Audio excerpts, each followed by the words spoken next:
Attends, quoi? Tu sais pas trouver le nord avec 3 bâtons? Hey! Il sait pas trouver le nord avec 3 bâtons! Quoi? Roulade! Bon, étape numéro 1, tu prends un bâton et un marteau, ou une hache, ou un gourdin, ou un autre bâton. Bref, un truc pour taper sur le premier bâton. Tu le mets ici dans le sol et bah, tu tapes dessus. Donc voilà, là j'ai le soleil qui arrive par là. Il éclaire sur le bâton qui projette son ombre ici. Donc au bout de l'ombre, je mets mon deuxième bâton.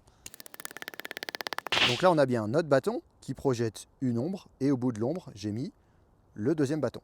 Bon, et maintenant il ne te reste plus qu'à attendre pendant environ 15-20 minutes que tu vas pouvoir mettre à profit en te posant déjà les bonnes questions. Premièrement, à quoi ça sert de trouver le nord? Trouver le nord te permet de trouver les autres points cardinaux.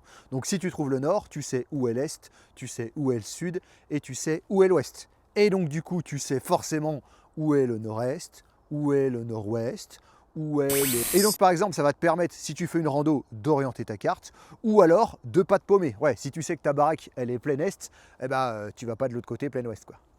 Cette méthode ne fonctionne que s'il y a du soleil. D'ailleurs, aujourd'hui, c'est limite, parce que le soleil, il est un petit peu voilé. Mais au moins, c'est bien, comme ça, on le fait en conditions réelles. Et si jamais ça t'intéresse de connaître d'autres méthodes pour trouver le nord avec ou sans soleil, et ben dans ce cas-là, tu peux aller voir mes tutos, tiens, pendant les 15 minutes que tu attends. Et une fois que tu as fini de regarder mes tutos, il devrait te rester environ 5 minutes.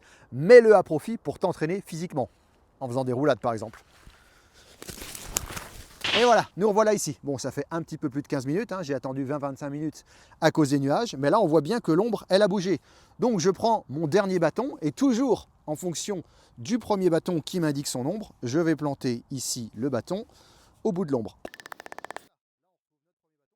Donc voilà, là on a bien notre premier bâton qui projette son ombre et au bout de l'ombre, j'ai donc mis ici là ton premier le bâton troisième ici. bâton. Voilà. Et tu traces la ligne entre les deux bâtons. Le premier bâton, il va indiquer l'ouest, donc ça veut dire que l'ouest est par là-bas. Et le deuxième bâton, il indique l'est, donc l'est est par là-bas. Maintenant, il suffit donc de tracer ici la perpendiculaire, et donc on a le nord et le sud. On va vérifier ça à la boussole.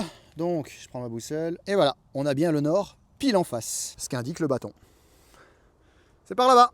Et voilà, donc tu sais faire des roulades, trouver le nord sans boussole de plusieurs façons différentes. Et du coup, ça veut dire que tu sais trouver l'est, le sud, l'ouest, mais aussi le nord-est, le nord-ouest. Tu sais aussi trouver le sud-ouest, tu sais trouver le sud.